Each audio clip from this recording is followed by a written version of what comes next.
The Roz and Mocha Show. KiSS 92.5. Lake Bell, this movie was amazing. Congratulations. Yay. Thank you. Did you know going into this how incredibly emotional of a ride this would be for people watching this movie? Yeah, I mean, I am a sucker for a great sports film, and this film is so flawlessly done in that way because it really sutures, the raw, undeniable talent of these athletes with a tremendous amount of heart and also comedy. So, yeah. I mean, it's a great cocktail in that way. Like, it just proves that if you put your mind to something, anyone can play baseball. I don't know. Because here's the thing, when I was a kid, like, my dad put me into hockey. I stood in the middle of the ice watching the clock count backwards. That was all I did. No, I hear and baseball, like, I was looking for four-leaf clovers. Yeah, baseball, I was so scared because it would, like, the ball would come, and then I would be like, it's coming at me. That looks scary. I want to move out of the way. Yeah. Not, like, go into it, Whereas this, you watch this movie, and you're like, I should really try this again. Well, fair dues, but here's the thing: don't try it again because these guys. I mean, this is based on a true story. These guys are so talented. They have raw, undeniable talent to begin with. So they weren't cricket players, which John's character thought that would be the ticket to get the cricket players, but.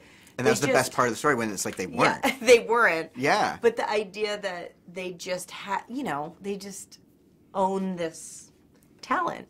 And then when it's harnessed, it becomes really sort of magic. And the cool thing about your character in this is you were like that kind of that comfort blanket. You know what I mean? Like you were that amazing voice of reason in the film. And that's why I loved your characters, because there's all this stress, but there's you sort of there to help and just guide, the boys. Yeah. And I always think about this sort of, it's very much an underdog story, but also the story of this spiritual journey that John's character's on, and he's on a journey whether he likes it or not, and then there's all these people who sort of inform that.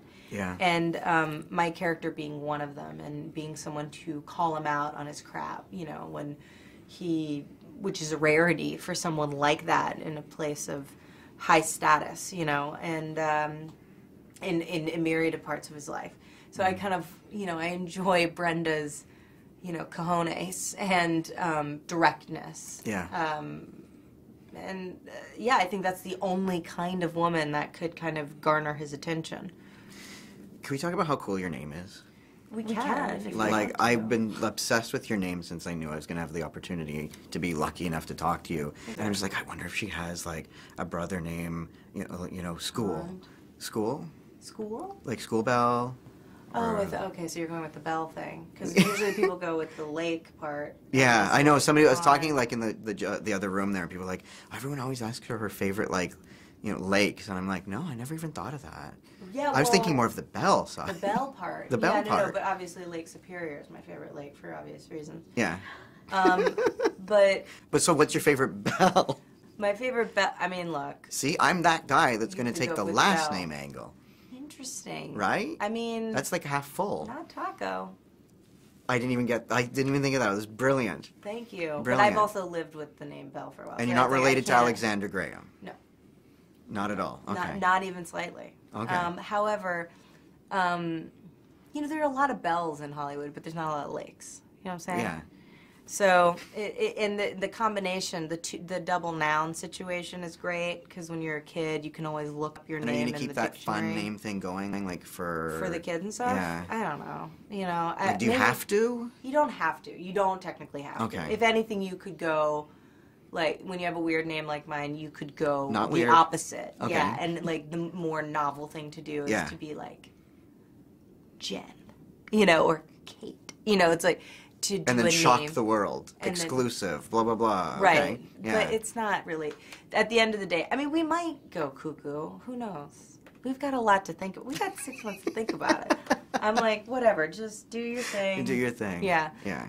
But and then someone will ding a bell when it's ready. My brother is named Luke, so it's Luke and Lake, which is like in creative and then also not creative, because it's really just changing one vowel. Okay. I could talk about this all day with you, but listen, we gotta wrap it up. We don't. But $1 Million Arm.